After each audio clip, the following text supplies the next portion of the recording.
Hi, and welcome back to Office Hours with Dr. Doug. I'm here for part 3 of our discussion with Charles Poliacof, professional trader. 12 years of experience, manages $10 to $20 million, consistently profitable, one of the top traders on the street. Charles, today we're going to talk about making the right trade. My question for you, you told me before that you adapt to this trading environment by paying attention to time frames. Right. Different trades, different time frames. Tell me more about that. Absolutely. So I just want to sort of throw out a disclaimer here. This is for the very short-term oriented trader, which is sort of what I've done recently, just because of the market environment and how we can be very susceptible to very large moves either way in a very short period of time. But I've sort of broken the day up into 3 different time segments. Okay. And those segments are 9:30 to about 10:15, 10:30. Right. 10:30 to about 2. Okay. And then anywhere from 2:30, 3 o'clock to 4 o'clock. Okay. And anybody who's a student of the market will see that within those time periods, the market exudes or exhibits certain character traits, and those patterns can repeat themselves over time. So let's just use the morning for an example. I find that the morning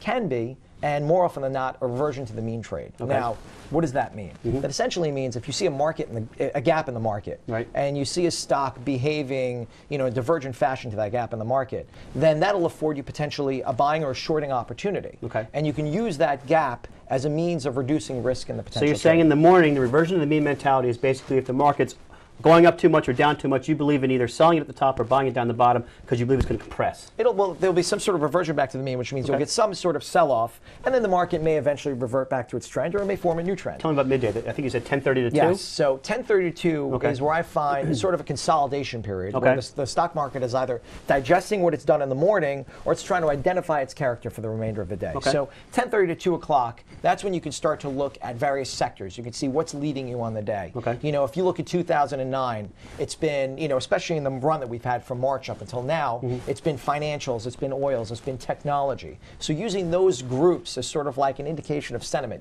There's a famous, I think it's a Benjamin Graham quote, where he talks about in the long term the market's a weighing machine, but in the short term it's a voting machine. And anybody who's an aggressive short term trader, that's essentially what they're doing. They're trying to determine what sentiment is. So if you're going to try and determine what market direction is, you're going to use those leading groups as sort of your guide, if you will. Talk to me about the end of the day. As the market closes, that last period of time, what's the mentality where you're thinking in there? Well, the end of the day is a very tricky thing because the end of the day can either be very momentum-based in one direction, as we've seen these huge directional moves, potentially from 3 o'clock to 4 o'clock. A lot of that, I believe, is volume-based and based on the nature of what's happening in those leadership groups or leadership stocks. So you're always sort of looking for very, very, if you're looking for sort of an up close or a strong close at the end of the day, you're looking for strength, a good deal of strength within those groups. You're looking for big volume. You're looking for things that are going to provide you with some sort of edge, some sort of quantitative edge that can point you in the right direction. Fantastic. I got to cut you here. We're out of time for our third segment with Charles Poliacof. Next segment, we're talking about managing your risk.